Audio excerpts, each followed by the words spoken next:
What's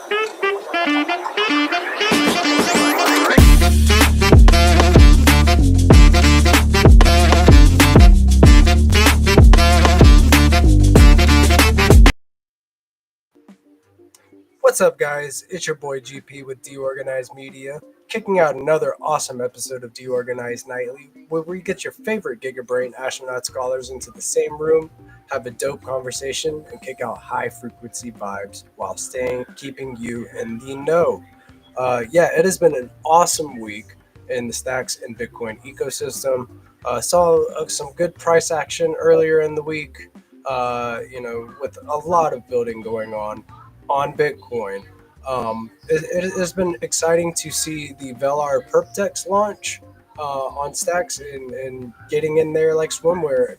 Traders placing their bets and using some USDH to go long and some SBTC to short the market. It is really cool innovation, and all of the bells and whistles are there on the PERPDEX. So go check out the VELAR PERPDEX at velar.com.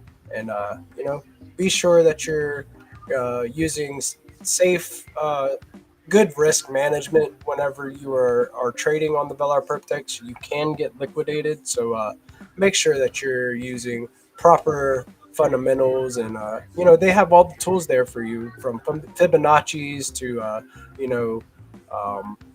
you name it, it's there. They have indicators, they have RSI, stochastics, you name it, and it's there. So go check it out, guys. I know that is a big thing that everybody's been screaming is when PERPDEX, and it is finally here. So congrats to Visions and Mythal and the whole VELAR crew for shipping. So I have some new news articles that I'd like to share with you. I've got bookmarked.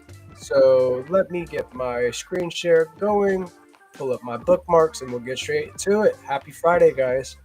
So from BRC20 Insights, breaking news. The world's first PERPDEX on Bitcoin is live. VELAR.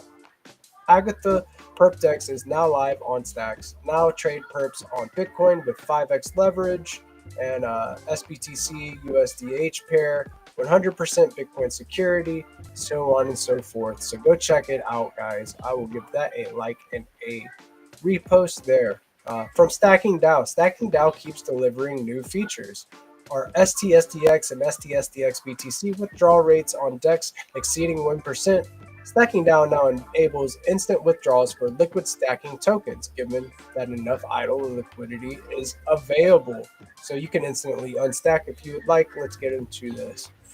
So going on, how is this possible? Idle STX that hasn't been stacked will facilitate instant withdrawals for STSDX and STSDX BTC. In the absence of idle liquidity, users can still swap on DEX or wait for the cycle to end to get their full STX amount back. More updates on upgraded DEX liquidity and trading STSDX and STSDX BTC for STX with even lower slippage are coming in the next few weeks. So be sure to give the Stacking DAO handle a follow to stay in the know with Stacking DAO. Moving on, we have from Zest Protocol. Give Zest a follow at Zest Protocol on X. Do you want to earn over 12.5% on stacking STX? Tycho has developed a strategy to boost stacking yield on Stacks. So let's go and get right into it. What is Tycho doing? Tycho is the Zest co-founder and active contributor of the Stacking DAO protocol. Given the synergies between lending and liquid staking apps, Tycho found a perfect strategy to amplify yield.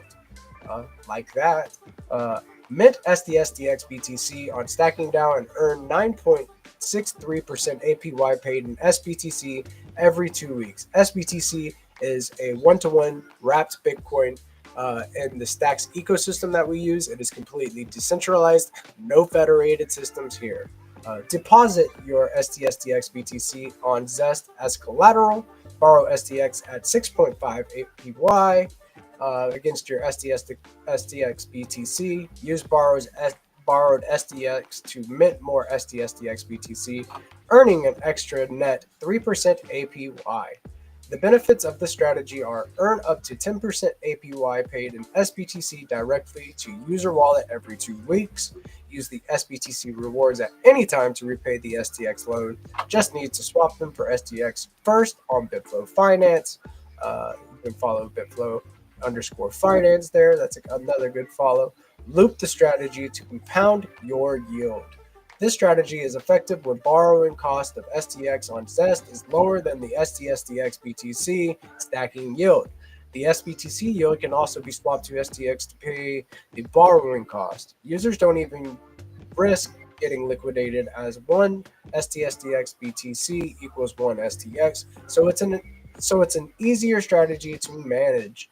Finally, stay tuned as a new feature is coming, allowing a higher LTV for borrowing correlated assets, announcing to go live in a few days. So keep your eyes peeled. Go ahead and follow Zest.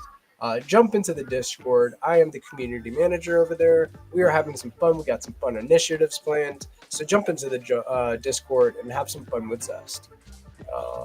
Let's see. What else? Moving on. From Cointelegraph, getting straight into the news. Today, Tether mints another 1 billion in USDT on Tron DAO network, bringing total minted in 2025 to 7 billion USDT. Wow, that is huge. Minting stables, maybe we're getting some whales entering the ecosystem, so they're having to mint some USDT. Breaking, Elon Musk Doge team reportedly granted access to SEC systems and data amid cost-cutting efforts per routers.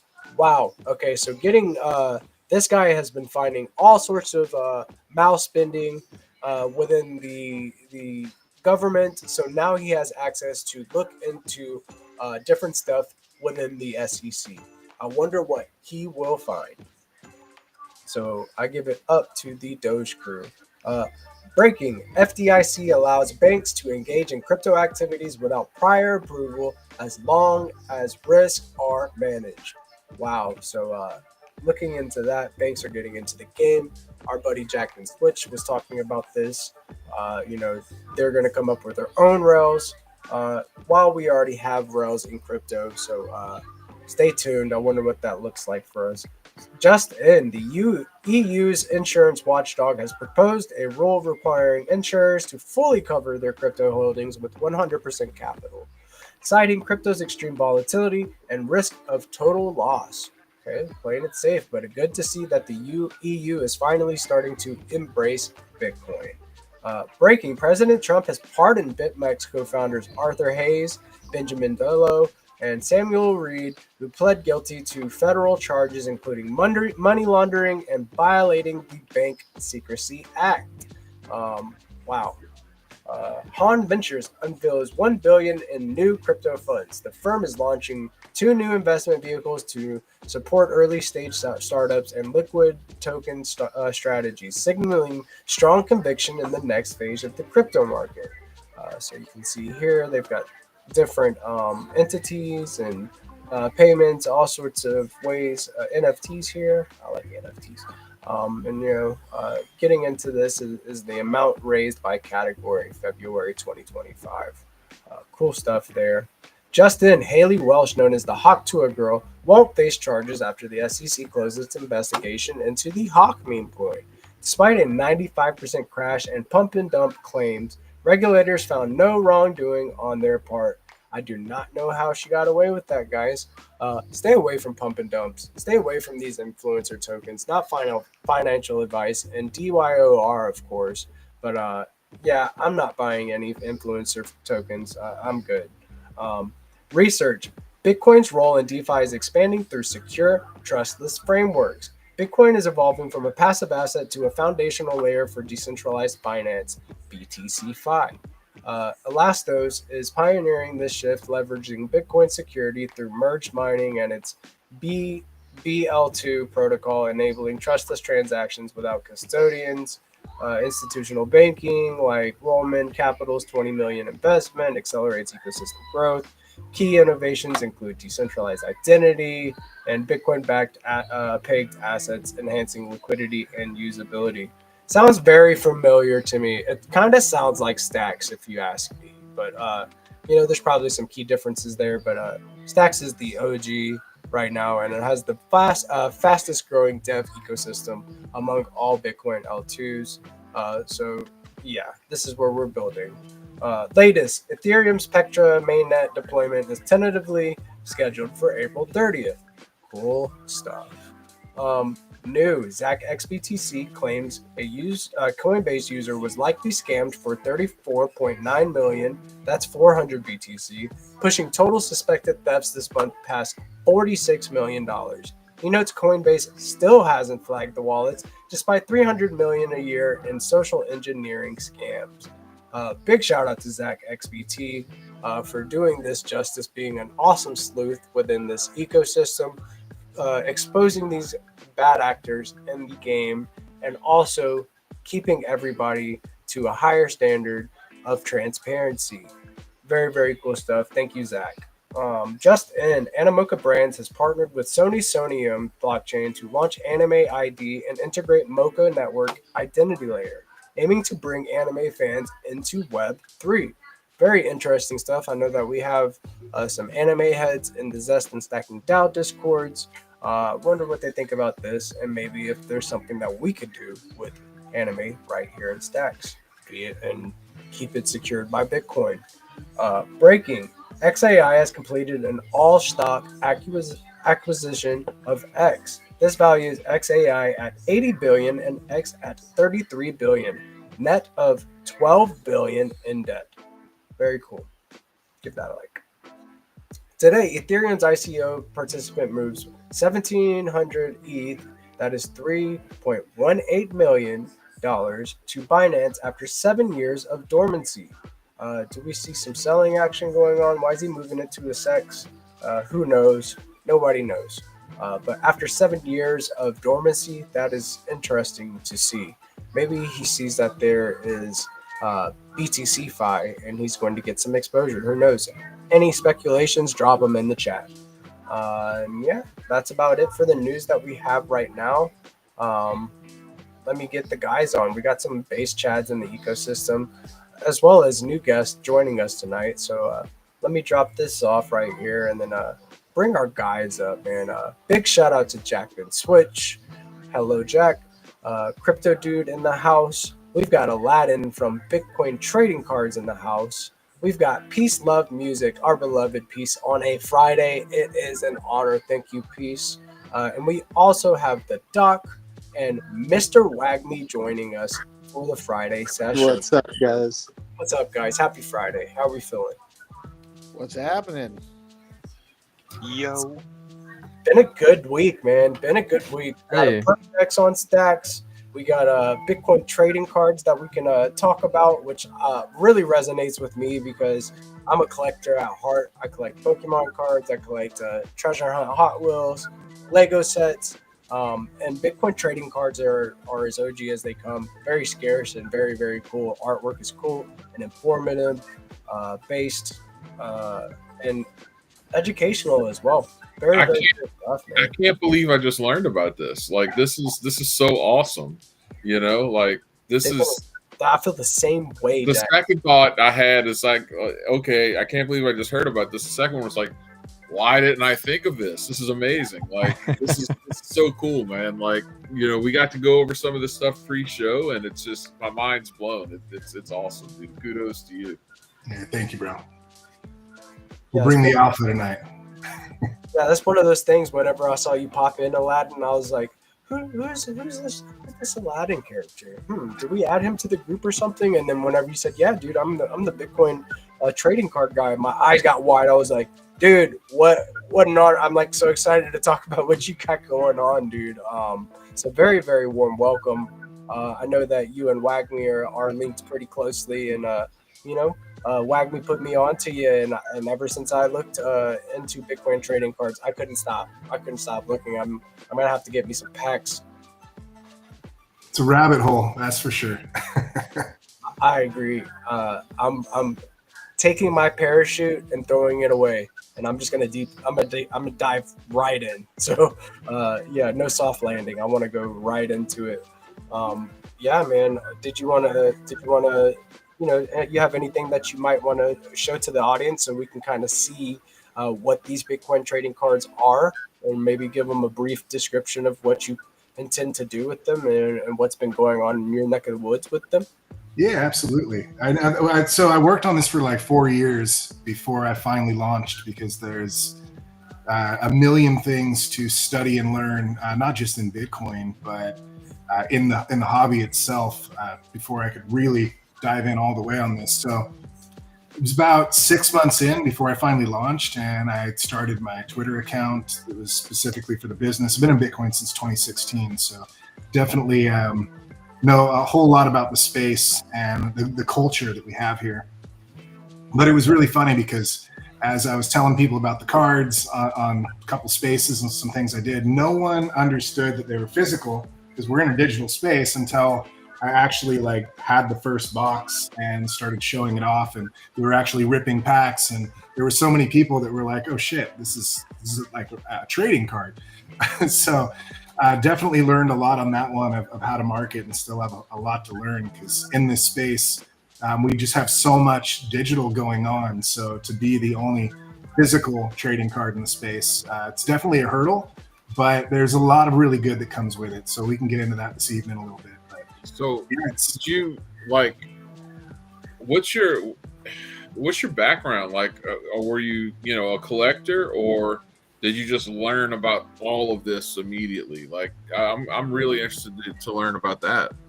So I'm an artist first and foremost. I was a musician before anything, from a really young age.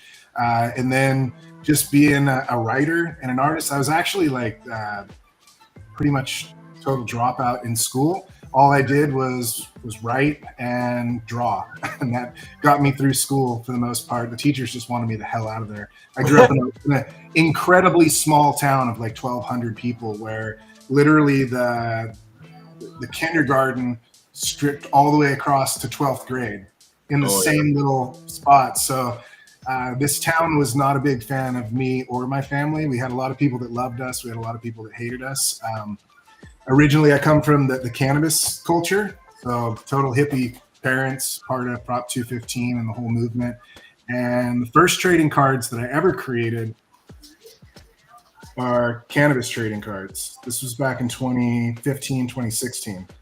So that's when I started like learning how to create trading cards and figuring the space out.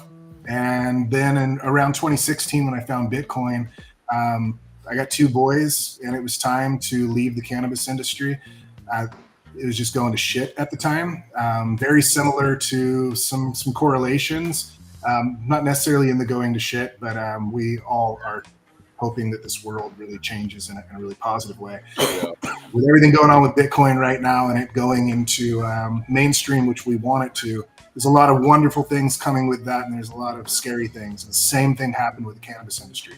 So it was time for me to get out, and sold my business, sold my house, moved to the suburbs, which I never thought I would, and just literally dove in for like 4 years straight, learning everything I could about Bitcoin, the culture of our space, the bubble we all live in. Once you're in it, we are in a bubble. And the number one thing we all want to do is tell everyone about Bitcoin. A lot easier said than done for every one of us. We speak a completely different language. So trading cards are my way of teaching the things that we want to teach, getting friends and family in, especially the youth. They start stacking now.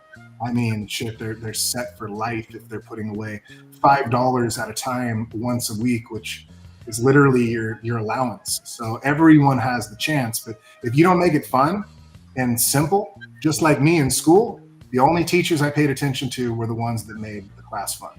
Otherwise, it went one ear and right out the other. So that's the whole point of what we have here. You brought up a great point, dude. Like I believe, and it's funny you said like your parents were hippies, because I think that this culture is the most significant countercultural movement that we've had since then, by far. And this is a great way to reach the youth, because they're growing up with this stuff. It's not new to them. It's just the way things are. It's absolutely fantastic, dude.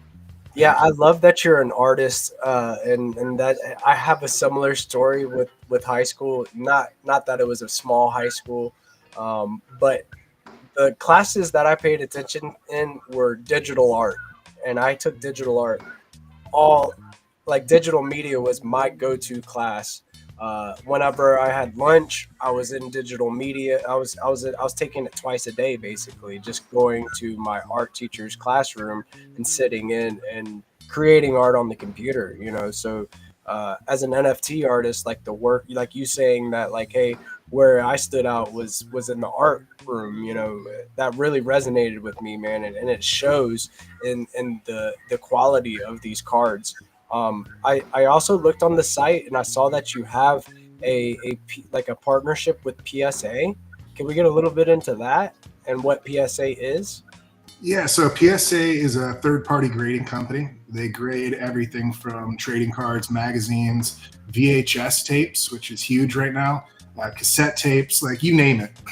If it's still packaged up in the original package or trading card-wise, this is your third-party verification of the quality of the product and its current form. So you could throw any magazine or trading card on eBay or wherever you're trying to sell it, but at the end of the day, the customer is trusting that you're saying the corners are clean, it's in good condition. But a lot of the time, that's not how it ends up being. So having a third party like PSA be able to grade these cards in the condition they're in, it's an amazing thing to be able to put these things up for sale. And there's no question, you're not trusting the seller, you're trusting PSA, and they've been around, I believe, over 50 years. So they've got a pretty damn proven track record. Yeah, absolutely. And like, when you get that one grill where it's like a PSA 10, it's just like one of those things, man, that is just like you get your cards back after getting them graded, and then you get a 10 is like the most elated feeling. Like you cannot like describe it in any other way. It's uncomparable to any other feeling. It's one of It's those like things. pulling that card out of the pack the first time and you get that enjoyment all over again. Exactly. And it really sets a whole nother level to the scarcity, because there could be, let's say, 100 of these cards out there, but there's only 4 of them that actually graded a 10. So now you have basically an of 4 of that set, which is just on a whole nother level. So it really just puts this really awesome layer to the scarcity on top of the trading cards first time they come out. So how exactly did you get that that partnership with PSA? Can we get a little bit into like, what the process was like whenever you were approaching that? Yeah, so I wouldn't call it a partnership. I would say it's basically getting the acceptance from PSA, the validation that you are a substantial enough brand in order for them to take literally hundreds of hours to upload you into their database. And man hours is money. So they're putting the money behind your project in their side in order to be able to put together the database for our trading cards to allow someone to submit them. So normally this takes anywhere from like 3 to 5 years to get this through PSA, especially because they're the biggest out there. A lot of that is because they don't want to waste their time. There's fly-by-night shit that pops out all the time, and like, if they listed everything, they'd be spending millions of dollars a year on shit that probably should never be graded. So with as much confidence as we have behind this, we put together a community effort. We have a guy in the community that is just absolutely incredible. He is a trading card fanatic long before Bitcoin trading cards. And we put together a little plan, and he went to a bunch of the trading card shows, the biggest ones that are out there, like nationals and ones that have tens of thousands of people attend. And we found out what the CEO of PSA looked like and the president of PSA, and we basically had their picture and waited at their booth until hopefully one of those guys showed up. One of them did. We approached them and pitched them the cards and showed them the quality. And a couple weeks later, we got PSA our cards being graded on PSA. And then what that means is we're also graded with every other grading company out there, because once PSA accepts you, you're good with all of them.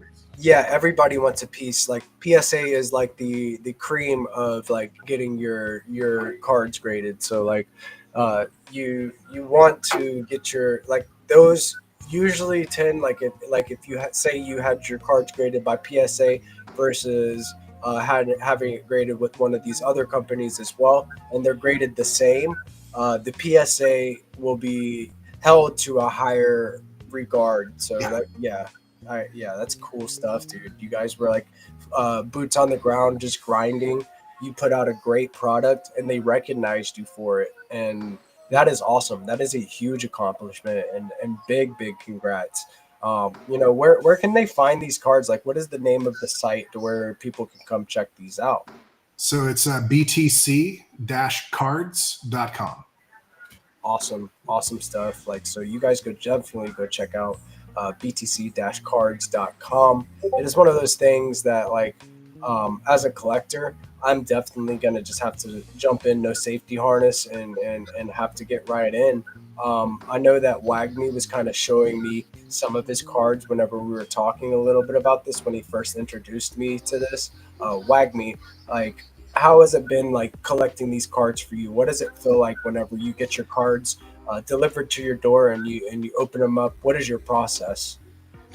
Yeah, so I started collecting some of them back whenever they were launching the Series 1, and whenever I first saw it, I was like, this is really cool because as a kid, like you were saying, used to collect all kinds of sports cards, baseball, hockey, did Pokemon cards as well whenever I was like real young, and just being so passionate about Bitcoin, and then seeing like a Bitcoin centric card was awesome. And as a collector, one of the things I really liked about it is how there is this limited rollout of certain inserts, like the legendary or an epic one, and there's only 1,000 of them or 100 of these, and there's that scarcity element.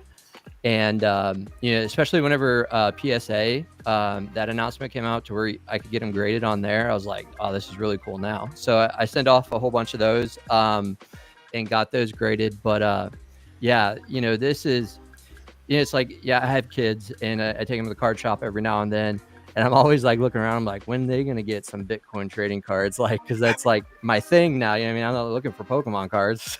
So, You're waiting for them to level up.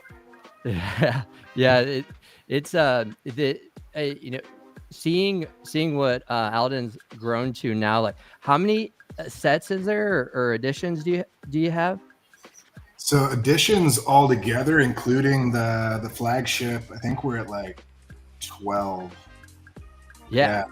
That's awesome. And one of the things, like, whenever you guys go to the website and check it out, on the pictures of the actual cards, if you can, like, look at the second image where it like shows you the background of, or the backside of it, because that's one of the other elements that I really like that he did with the collection, is they give you a whole bunch of historical context. So like, there's a Bitcoin white paper card, and then it goes through like what the Bitcoin white paper was, when it was made, and there's just all these different elements. I would say that why Bitcoin, why did Satoshi even make Bitcoin? And it touches on all the different challenges that are out there, that together as a collective, everyone that's in this industry is solving. And so, like he said, it not only educates, but it has like special cool inserts, and there's even packs that are kids and all that kinds of stuff to get them into it. Yeah, that's huge. The educational part of it, to where like, hey, you can also have the dope like Michael Saylor card, but on the back of it, it kind of gives his accolades, what he is about, his ethos, what he believes. I think it's huge. And the educational prop on it is like, hey, these are collectible, but you're also like catering it towards like collectors, getting them involved in the Bitcoin ethos, which is huge. An idea of mine that I want to do is make a hard copy of a comic. I'm working on a comic that kind of documents like Bitcoin history, Stacks history, different events that goes on within the ecosystem, and in the way of Giga Pepe. I created the Giga Pepe Spaceship Club, and this is along the lines in the same aspect. It's not trading cards, but like, people also do get their comics graded by PSA. That's one of the things that I would like to see. And like, this is inspirational to have you on the show and getting to know you and getting to talk. What makes you tick, Aladdin? What is the thing that what do you do outside of like doing the Bitcoin creating the art? Do you have a team? Is it just you? Like, who is Aladdin? I'm a dad. Beyond the cards, I mean, that's everything for me. My wife and kids are the fuel behind everything I do. So that's my ultimate purpose, and that's what gives me the drive to go hard, long nights, push like never before. There's been so many 18-hour days, day after day, because to the point of the team, we have a small team. And no one is here in the office with me. We're scattered across literally the entire world, from Argentina to I got two of my main artists that are just amazing friends of mine out of Indonesia. I've collected a couple of Canadians. We're scattered all over the place. And anytime we get to work with each other, it's basically over the internet, or what's the best part is when we get to see each other at these events, and we try to spend as much time together as possible. I mean, these are just Bitcoiners that I've met since I got in the space, and they've become my absolute best friends. So that's a lot of the drive behind it too, is just having this incredible team that you can't wait for the next event. So when we go to events, we push incredibly hard at these events. I don't know if you're just finding out about us, so you haven't seen us at them, but we literally bring these characters to life. So the Satoshi you see behind me, we worked with an Emmy-winning costume designer that literally created a Satoshi for us, and it's like 7'3" and walks around the conference passing out trading cards. So as we go to Comic-Cons and all these other different collectors events, pop culture events, we're hitting everybody right where they're at. We're not trying to show up as Bitcoiners and say, you need to be like us. We're showing up going, hey, what you're doing is amazing, and we want to join you. We just have Bitcoin behind us with what we're trying to do. And it makes it a hell of a lot of fun. And then the last thing, and I'll quit my rant, the cards are only about 20% Bitcoin. The other 80%, to Mr. Wagney's point, they're why Bitcoin. So I'm a massive proponent of freedom. Without freedom, what is Bitcoin? It ain't shit. Like if you're not free, then Bitcoin ain't gonna get you anywhere. So we put a lot of energy into exposing the lies of the mainstream media. The cards are insanely based, so we'll just put it that way. Like this particular set that we just did, Warriors versus Villains, you'll find the WHO, you'll find the WEF, Big Pharma. We definitely don't hold back, and we throw a lot of punches. So with that, it's kind of this Trojan horse of, like, at the very least, maybe these cards don't get you into Bitcoin, but if they get you to understand why freedom is so important, we won. I agree. Like, it sounds like you carry the ethos, and big middle finger up to the WEF. This, it's like, I like that you do not hold back. You stick to the ethos. You understand why. The why is important, and it is freedom. We should have the freedom to transact, and I can see it like replicated in the artwork of the cards, as well as like the educational properties. Like, so if I were to buy a pack today, what do you think would be the most popular card from this set that you have out, and what is the name of the set? So this particular set, this is Orange Pill in a Pack. So Orange Pill in a Pack was the first set we ever came out with. The title says it all. This has become our flagship. Only 21,000 packs a year, so it's one of the scarcest sets of trading cards, if not the scarcest set of trading cards in the entire hobby, and probably ever will be, because the cost to print such a small set and put in what we do, it's just doesn't make sense to the majority of the big corporations out there. So we definitely have a strong proposition here that we're probably not going to have competition, because most companies are after that fiat gain as fast as they possibly can, where there's not much of a gain for us in this other than setting a precedence across the entire hobby. And that's what we have to do right now in order to make our impact to get to the next level. So this particular set, Orange Pill in a Pack, once a year, 21,000 packs, that's it. Each year there'll be 21,000 packs. This is our Lamborghini, basically, and we are working on our Model A. It will be more of at a better price point for everybody, a lot more packs. They won't be finite at 21,000 packs a year. The twist that we have on that is people are going to absolutely love it. You will be able to find Bitcoin in those packs. So you could potentially pull a card with 1 million Satoshis or more, which ups the chase. So we've got all kinds of fun stuff like that coming in the big set that we're trying to take, like Mr. Wagner said, this is the set that you will find at your local hobby shop. This is a set that you will find in the big box stores. This particular set, this is the Maserati or the Lamborghini. You won't find this in the big box stores. With only 21,000 packs, that is 875 boxes. There won't be a chance for these to ever hit hobby shops unless it's secondary market. So it's a very scarce. I love it because like it is one of those things. It kind of makes it a hard asset in its own, right? Like very hard to like get your hands on, and you know, this is one of the things that I have to ask you as a collector. Do you think that holding the packs, and maybe I've seen packs get graded as well as like PSA.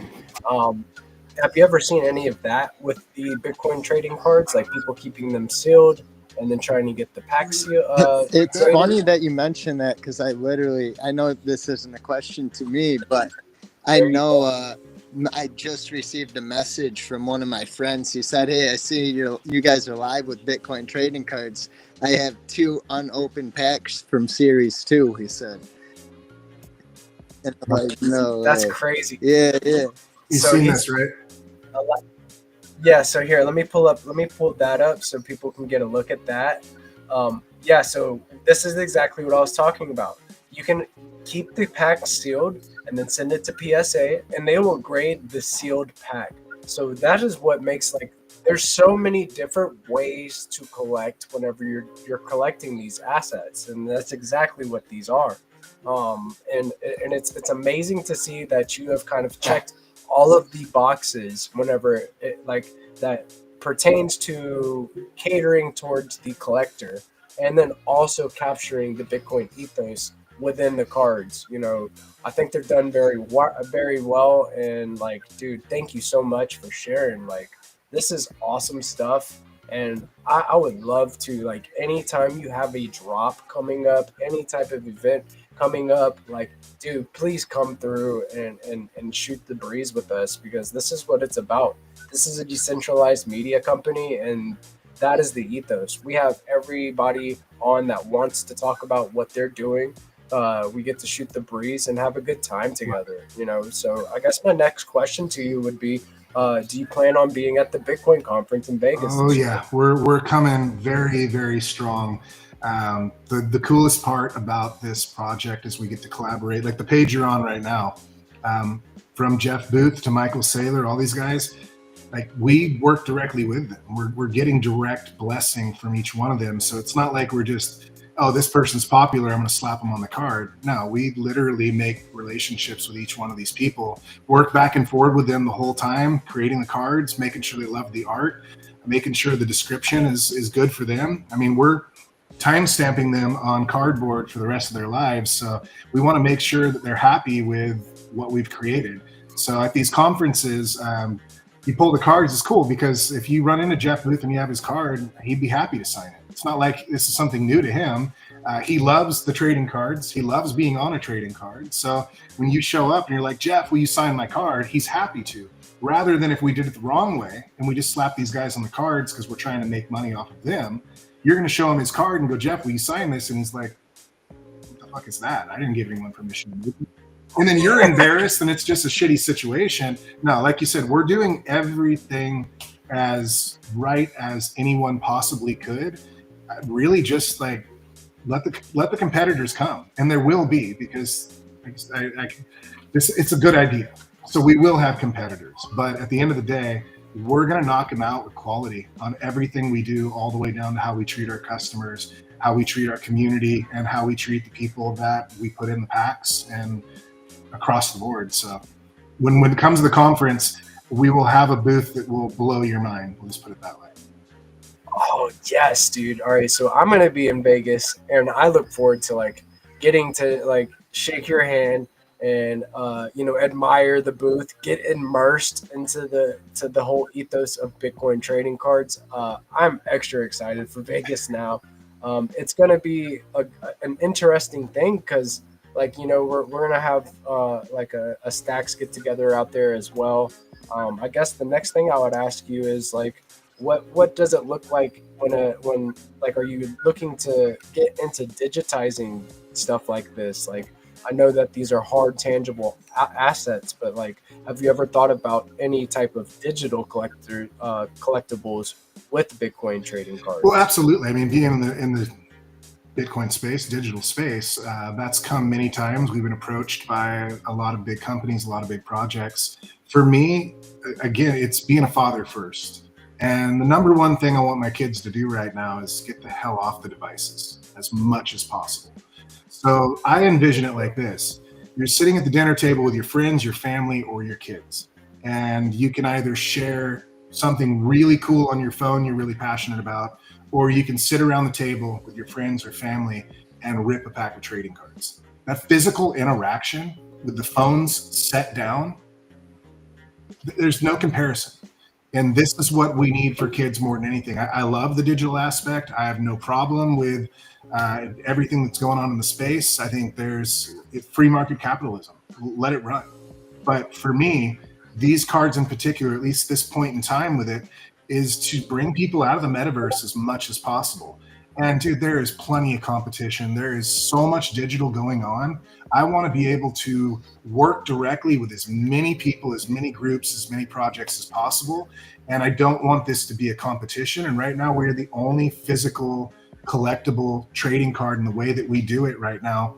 Me jumping into the digital space is just going to merge this in to be in competition with everything else out there. I don't want to be competition. I want to be community.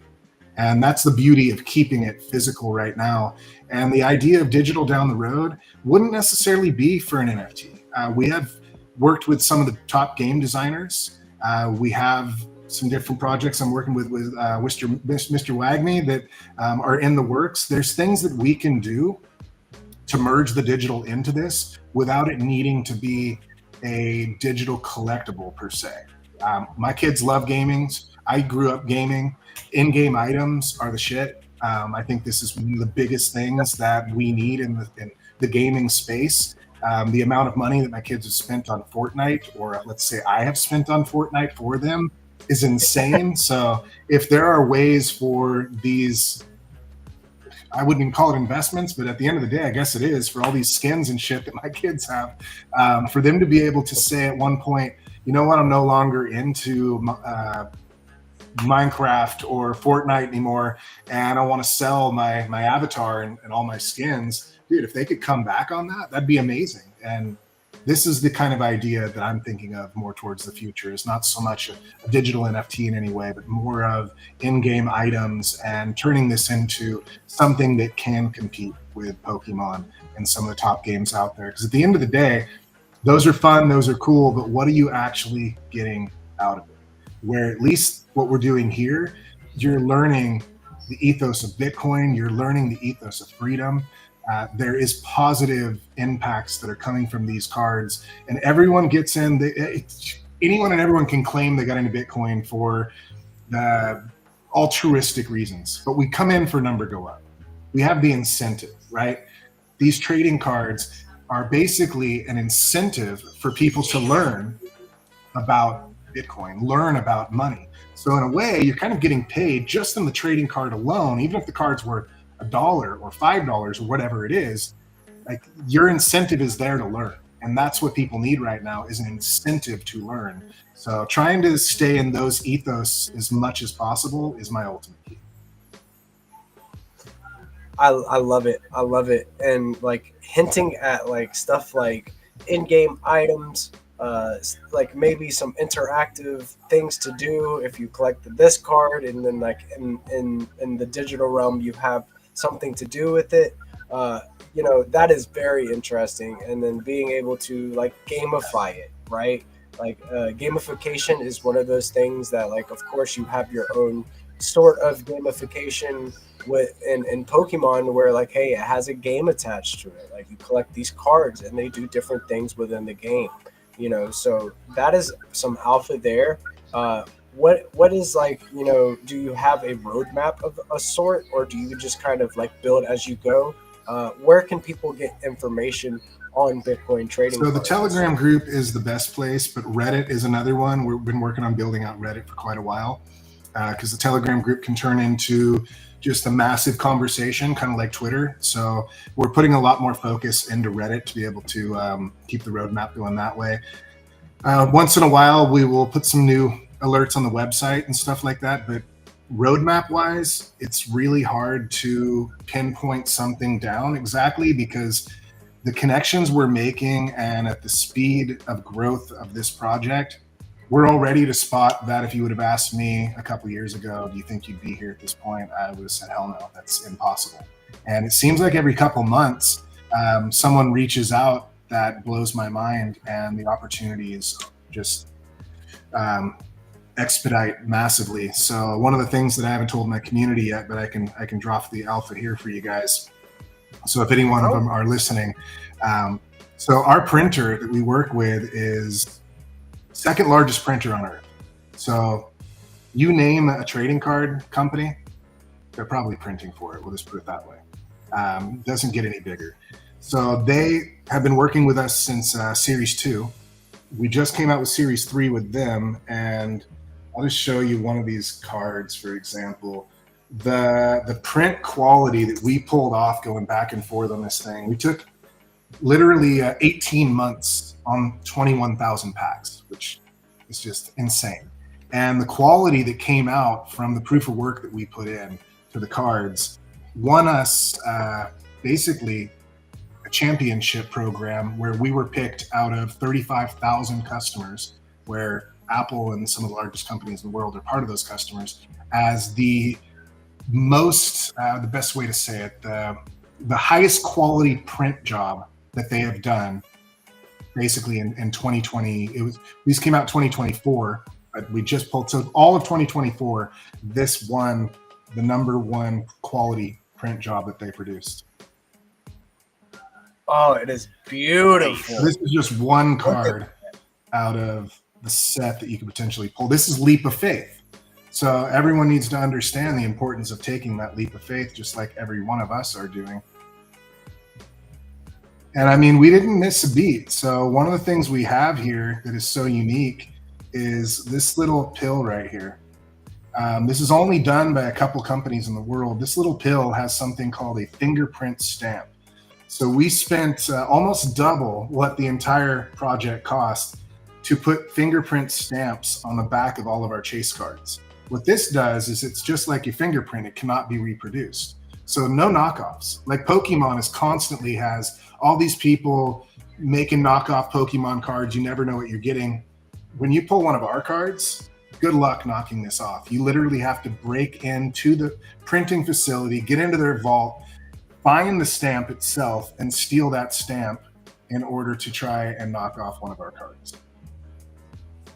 Oh, that's huge, dude. That's huge, Alpha. I'm loving the drop on the art here, and then like also telling, oh man, like so the Michael Saylor one must be one of the most collectible cards out of the whole collection, I would imagine. And then on top of it, you have a fingerprint that makes it unduplicable. You cannot duplicate this. Like, yes, this is where it's at. This is resonating to my collector heart. I really love what you're doing with Bitcoin trading cards, man. Like it is awesome to kind of see you giving us this alpha and showing off the quality of this artwork. It really resonates with me. I wish Doc was still here because he is an artist that I've been working with, and kind of he's my protege right now. Man, you really, really put your heart and soul into creating this collection, and I must say, sir, the quality is outstanding. Haven't heard much from Crypto Dude. What do you think? What do you think of Bitcoin trading Oh, cards? the man? art Like, on this is amazing, and the educational behind it too. The blending, of collectible with art and education is like legendary, man. Like, I'm just sitting there and like, I need to get some of these. So, dude, it's like my mouth is drooling. I'm like, yes, win packs. So like, I think before Vegas, I'm gonna have to have something to show off, because if I get one of these Michael Saylor cards, like I get a Chase card, and then I get it signed by Michael Saylor, I would imagine that's a huge. There's only W. 2 signed Michael Saylor cards right now in existence, because getting to him is very difficult. I was blessed with one of them right here. He's going to be the Babe Ruth of the series, isn't he? Yeah. This. Hold on. So that's a Michael Saylor rookie card right there, hand signed by Saylor in Nashville at the conference. There's only 2 of these in existence right now. Is that from the first? This is from Series set? 2. Yeah. Series 2. Yeah, because we have to get their permission. And then we have a lot of fun too. So this is kind of the cool shit. I don't know if you guys have ever heard of the Unconfiscatable Conference. It's in Las Vegas. Tone Vase has been putting it on for years. But just to give you an idea of the fun that we have, they have a thing called the Scammy Awards. And they basically go through one night and they give awards to all the scammers, Sam Bankman-Frieds, and all the people well-deserving of the scammer cards. So scammer card, and we ran into BitBoy Crypto last year in Nashville, and basically I kind of bribed one of my buddies that collects the cards, gave him the card. I'm like, dude, go get BitBoy's signature on the Scammy Awards card. are you fucking kidding me? So we got the video. rare. So if you want, I'll literally share that video on Twitter with you guys. We did a really cool montage of him getting got the Scammy Award card signed by BitBoy. That's That's hilarious. fucking That's funny as so fuck. good, dude. This is so good. Like, you got me cracking up, because like, all right, so I actually have his book, and it's signed, that I won from Frankie Candles. Frankie Candles was doing a giveaway, and this was before I got integrated into Web3. I was just kind of new to crypto. I found crypto right around like the Terra Luna collapse, and it just kind of led me like into Bitcoin. Like I just kept getting like it just made sense. The people I got surrounded by just gave me my why, and educated me. So what you're doing is admirable. Like, you're educating collectors in such a unique way. And then you have the BitBoy card at the Scammy, and it's signed by BitBoy. Like, you can't make this up. That is a legendary move, It's fun as all hell. And if you see our group, like we were like 20. I mean, Mr. Wagner, you were there last year. We literally had like 20 people strong, all jerseyed out, hanging in the booth. The community's amazing. Everyone that's in Vegas, we do our own little event that we've been putting on, which is a collector's night. Anyone and everyone is welcome. It's fun as all hell. We gather around a bunch of tables. Everyone lays their cards out, and we just go back and forth trading and having a good time, bullshitting, talking the shit. And it's really an amazing community, because in the Bitcoin community and the crypto community in general, I mean, it's nothing but red pill that we're taking every day with all the shit. Even understanding who the WEF is, most people don't. So there's a lot of toxic shit that we're ingesting all the time, and like, what do we do with it? A lot of us, that's where a lot of toxicity comes from. We turn into assholes because we don't know what else to do with it. We're just constantly digesting horrible facts all the time, where the normies get to just chill and think the world is an absolutely perfect place and fiat money is great. So our community, that's why it's so fun. And I'm sure you guys get that in your community as well. You're able to enjoy the art. You're able to just kick back a little bit and not have to make everything red pill all the time, and do some shit like getting BitBoy to sign a card and laugh your ass off. And just have Aladdin, I was just, when we were talking there at the conference, I don't know. Can we look at that? Sorry, can we look at that Anon card? Scroll back a little bit, Wagme. This one too. Can you guys hear me by chance? I just want to make sure. Yeah, you're coming through loud and clear. Which card were you saying? Scroll back just a little bit, like to the left. Oh, you're talking about this little. It kind of automated. Right Yes, this guy right here, the Anon. No, you had it. It was We the were all blue Anon. Satoshi. Yes, dude. There you go. And I mean, I'm telling you, like, I can see that it's like thought provoking whenever like the way that you put it, like put the art on the cards, and like it's embodying the ethos in such a good way. The Well, we art get is to work dope. with the best artists in the space, so we're collaborating. You guys know who Pepe Nardo is? Rings a bell. Can you tell me a little bit of So his he work? is one of the most incredible Pepe artists across all the spaces. This guy is incredibly based, and we've been able to feature him in a couple cards. But this is my favorite right here. This is Orange Uprise.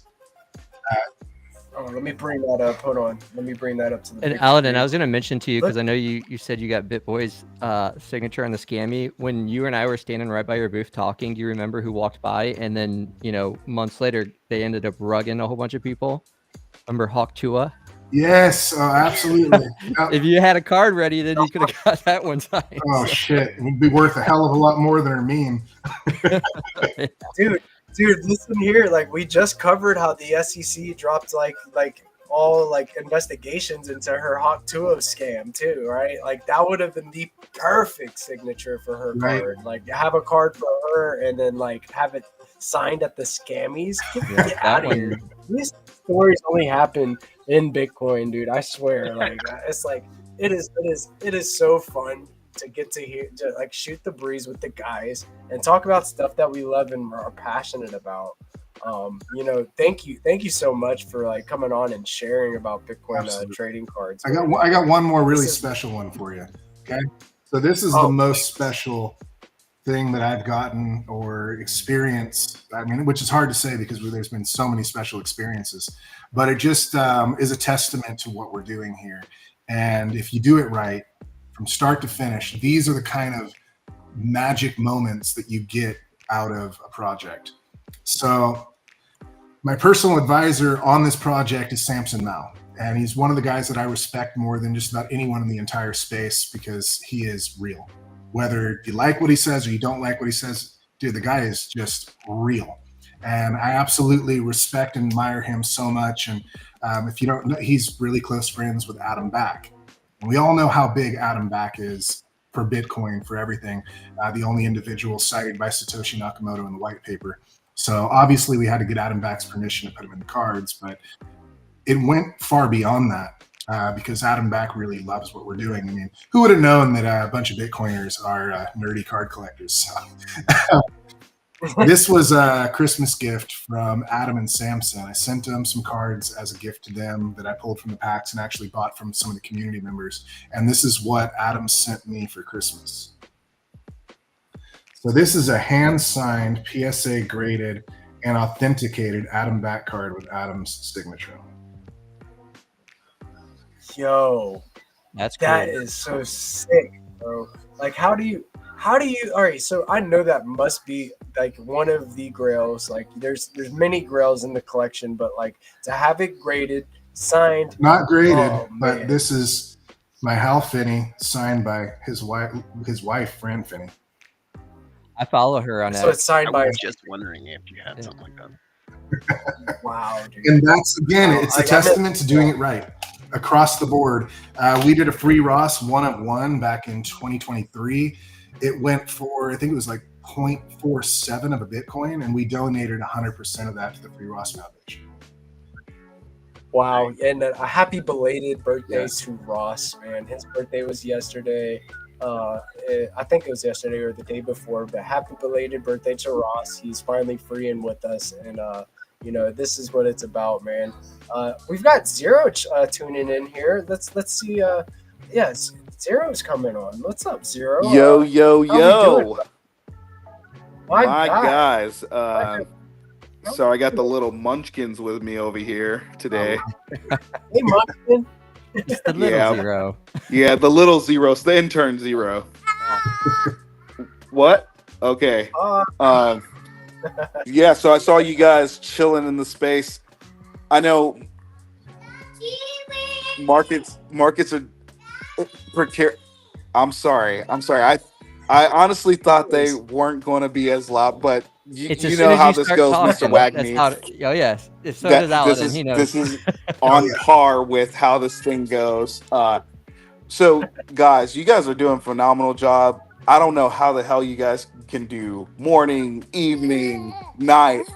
I'm so jealous that you guys can do that. But I just wanted to come on, give you your flowers, and say that there are times where I'm doing something around the house and I'll say, "Oh, GP's on the nightly show here tonight," and it's kind of like my version of when I was growing up. It was you look at the nightly news, and for me, it's like my version of, oh, let me just check out what's going on the nightly news here on DeOrganized. So much love to you guys all. Big shout outs, man, and yeah, just keep up the great work, man. Much love, much Thank, blessings to you guys.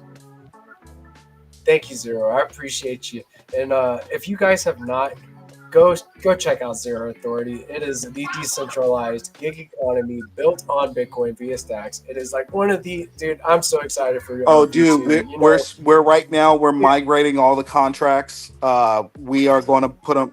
I think we put a couple on mainnet. If you guys want to check out what's going on, what's cooking, zeroauthorityDAO.com. Like, we are on testnet. We're just getting everything prepped and ready. It's like there. We got a really major surprise coming up, and I want to say probably 4 to 6 weeks after we launch, and I think people are going to love it. It's going to we're super stoked for what's coming next. Like, I'll call it so that would be V2 beta launch. It'll be 2.1 or whatever, but I'm just super stoked for what's coming next, and you guys always give us love, and we always appreciate that. I appreciate you, brother. And you need, whenever you have a demo or something that you want to show off, and come on, man. We're kicking it with the guys here. We're just having a good time, enjoying the conversation. Aladdin, this is 00 Aladdin. What's up, Aladdin? I was wondering who's this dude. He must be a cool dude if he's on the stream. So that's all good with me. Oh, Blessed to know you guys. No, it was great. Thanks, Yeah, dude. GP, Zero was saying like you're like the nightly news. You're gonna have to like dress up like Ron Burgundy or something like that. oh, dude, I'll do Ron Burgundy. Dude, that would be awesome. I'll even do it. Go fuck yourself, Sam. That would be awesome. Well, you guys have a good night. Appreciate you. Thank you, Zero. Have a blessed night, man. And guys, we are rounding up around that hour. So I wanted to go around the room one last time. Any last thoughts? Any last things that you'd like to add to the conversation? Any vibes that you want to put out there to the ethos? And Wagney, I'm gonna shoot to you first, brother. Yeah. Just say thank you for the time, GP, as always, and for everyone that's tuned in today and contributed. Been following Bitcoin trading cards for a long time. Awesome collection. It goes right to the inner collector, like all the childhood experiences and stuff like that. And I've really enjoyed the set and all the education that comes with it. And I'd say, give them check them out. There's a lot of stuff on the site, and it gives you a lot of detail into each collection too. But more than anything, Aladdin, thank you for your time. Everyone here, thank you. Appreciate it. Thank you, Wagney. I appreciate you, brother. Yeah, much love. I really, really appreciate the work that you're doing in this space, man. Keep grinding away. You guys go check out Block 9 app. Crypto Dude, I'm gonna shoot to you next, brother. You know me, I'm gonna leave it with the build to change, just like is Aladdin or Aladdin? I'm not quite sure. Aladdin? Okay. So yeah, just like he's doing with this cards. This is epic. So, everybody's got something to offer. Just, stay focused, stay vigilant, and keep hammering. There's room for everybody. Facts, dude. In a decentralized, permissionless environment, you just kind of find a gap and you fill it. You find your lane and you make it. And you build the change that you like to say, brother. So thank you for coming on tonight and shooting the breeze with us. And Aladdin, I will leave you with the final vibes, any thoughts, frequencies that you want to put out there to the ecosystem, Any other last alpha that you have, anything. What's your final words, sir? First off, dude, thank you for having me on. Really appreciate it. Great to meet you. Look forward to meeting you in Vegas for sure and getting to hang out, maybe grab a beer or something.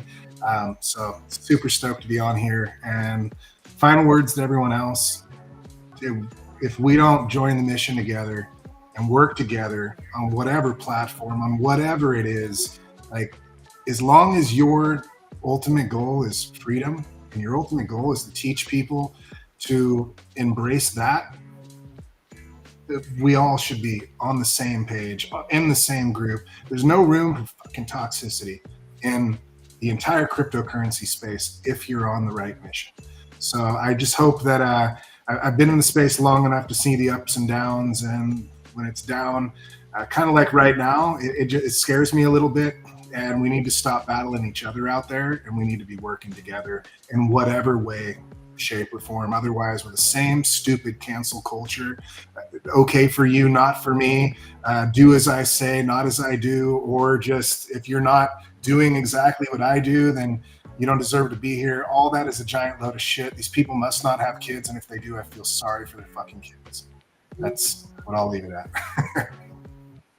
Based take, as always, and thank you for sharing with us all of the stuff that you've shown on this show.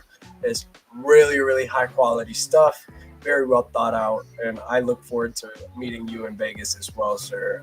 It is going to be a good old time in Vegas, boys. And yes, happy Friday, and I hope you guys have a very, very blessed weekend. Build the change, keep the ethos, keep love in the room. We're making it, guys. We're making it as building a plane in the air, and we're gonna get there. And one person at a time, we onboard somebody that we know. We're doing justice by them and protecting their freedom. So let's keep going, guys. Happy Friday. You guys have a blessed night. Later, Mr. Wagner.